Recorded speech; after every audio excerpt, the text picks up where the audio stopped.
शहीद जवान अंकुश वावळकर यांच्यावर गुंज येथे करण्यात आले शासकीय इतमामात अंत्यसंस्कार। वसमत तालुक्यातील गुंज येथील रहिवासी असलेले भारतीय सैन्य दलातील जवान अंकुश एकनाथ वावळकर हे बिहारमधील पूर्णियाजवळ सैन्य दलाच्या वाहनाला झालेल्या अपघातात शहीद झाले। दिनांक 22 मे 2024 रोजी ही घटना घडली। आज दिनांक 24 मे 2024 रोजी वसमत तालुक्यातील मौजे गुंज येथे शासकीय इतमामात त्यांच्यावर अंत्यसंस्कार करण्यात आले। सिक्कीम येथे ते सैन्य दलात कार्यरत होते। वसमत तालुक्यातील मौजे गुंज येथील अंकुश एकनाथ वावळकर वय वर्ष 24 हे 2021 पासून भारतीय सैन्य दलात भरती झाले होते। तेव्हापासून ते कर्तव्यावर होते। काही दिवसांपूर्वीच ते सुट्टीवर गावाकडे येऊन पुन्हा कर्तव्य बजावण्यासाठी परत गेले होते।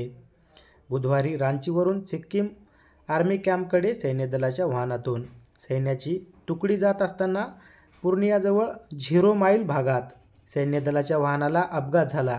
या अपघातात अंकुश एकनाथ वावळकर हे शहीद झाले आहेत। घटनेचे वृत्त गावात समजतात गुंज गावावर शोककळा पसरली। अत्यंत मनमिळावू स्वभावाचा हा तरुण गावात सर्वांचा चाहता होता। लहानपणापासूनच सैन्य दलात जाण्याची त्यांना आवड होती। सन 2021 मध्ये परभणी येथे झालेल्या मिलिटरी भरती कॅम्पमध्ये ते सैन्य दलात भरती झाले होते। वसमत तालुक्यातील मौजे गुंज आसेगाव येथेच त्यांचे प्राथमिक माध्यमिक शिक्षण पूर्ण झाले। त्यांच्या पश्चात आई वडील 2 भाऊ 1 बहीण असा परिवार असून दिनांक 24 मे 2024 रोजी गुंज येथे त्यांच्या पार्थिवावर शासकीय इतमामात अंत्यसंस्कार करण्यात आले।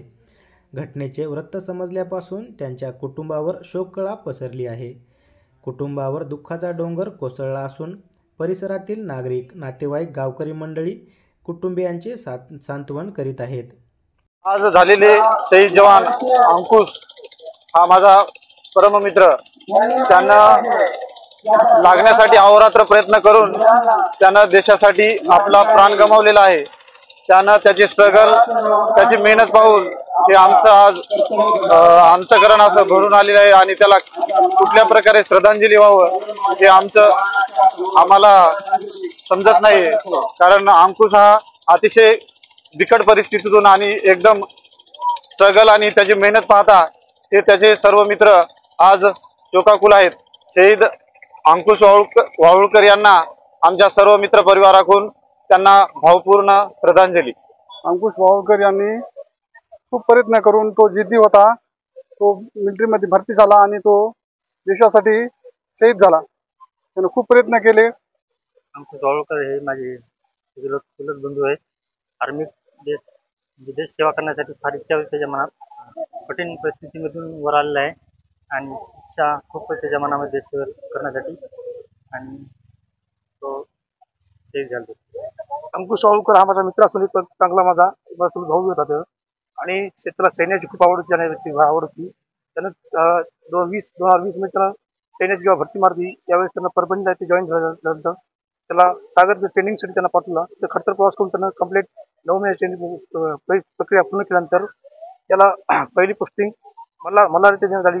ही घटना होण्यापूर्वी मला एकदा व्हिडिओ कॉल करता ही घटना सरी म्हणजे 2च्या सुमारास घडली ती 22च्या सुमारास तारखेला। त्यावेळेस त्याने 1 तासापूर्वी मला व्हिडिओ कॉल केला आणि ती बोलला होता त्या ज्या व्हॅनमध्ये ही घटना घडली आहे त्या व्हॅनपासून त्याने मला व्हिडिओ कॉल केला। पण काही तास एका नंतर मला फोन आला की बाबा अशी घटना झाली आहे आणि तुमचा बंधू अशा घटनेमध्ये शहीद झाला आहे। मी माझ्या भावाला, अंकुशला, माझ्या मित्राला भावपूर्ण होतो।